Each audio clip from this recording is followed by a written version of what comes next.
Hello, everyone. This is a special bonus for the AIM Minute. My name is Susan Ross Wells, and I'm Marketing Manager for Gilmore Jason Mahler Public Accounting in Northern Ohio. And I am joined by Donna Erbs, who was one of the speakers at this year's summit. Donna, we heard so many great things about your presentation at Summit, and we loved the idea of revisiting you and a little follow-up bonus material as a follow-up to your presentation at AIM, which of course was on future-proofing your marketing department.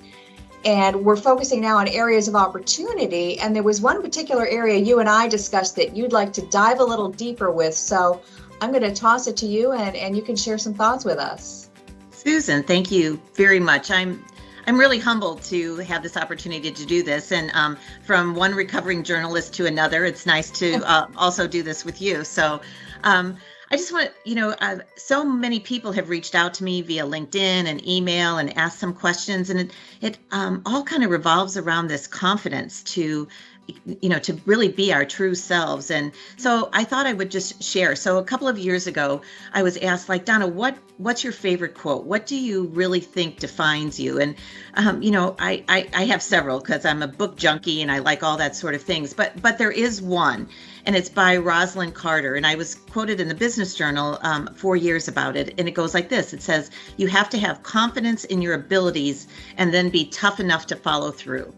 And I think that's exactly the message of what we need to know now. I mean, when I hear what marketers did during this pandemic, and I was just on a call with Leading Edge Alliance yesterday and hear what the marketers are doing to move the client experience forward, how, people are really owning that, and they're finding that it's in the marketing department, of course, where all of this innovation takes place.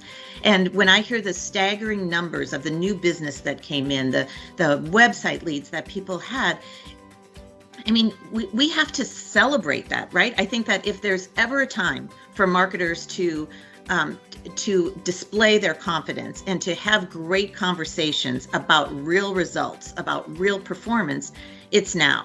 Because when you think about the practitioners, the marketing, the technology that came together when the pandemic hit, there has never been a challenge like that, but I don't believe for marketers there's ever been an opportunity like that too.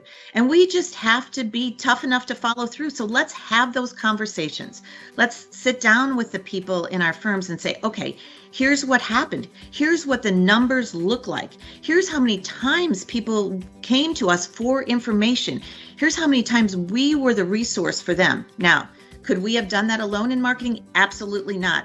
The practitioners needed to have that information, but many of us provided it. There's a young manager, a young marketing manager in my group. I would put her knowledge of PPP up with anybody's, above a lot of people in the firm because we had to understand it in order to write about it.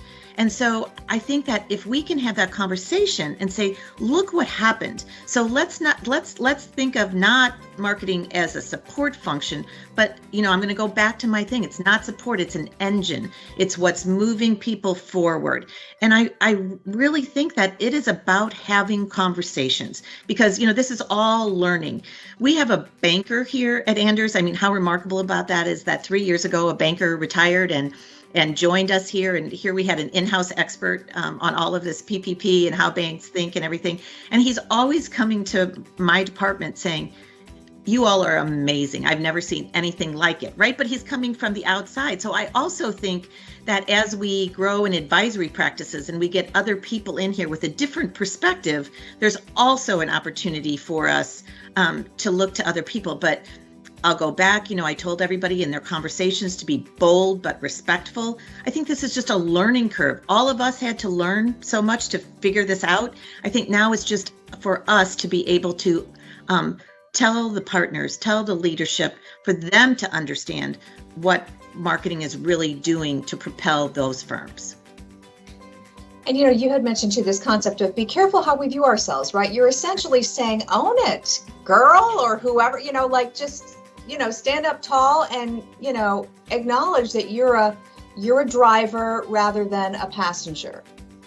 Yes, we're our own worst enemies sometimes, right? Marketing has been thought of in our firms as a support function, like speak when spoken to sort of thing sometimes.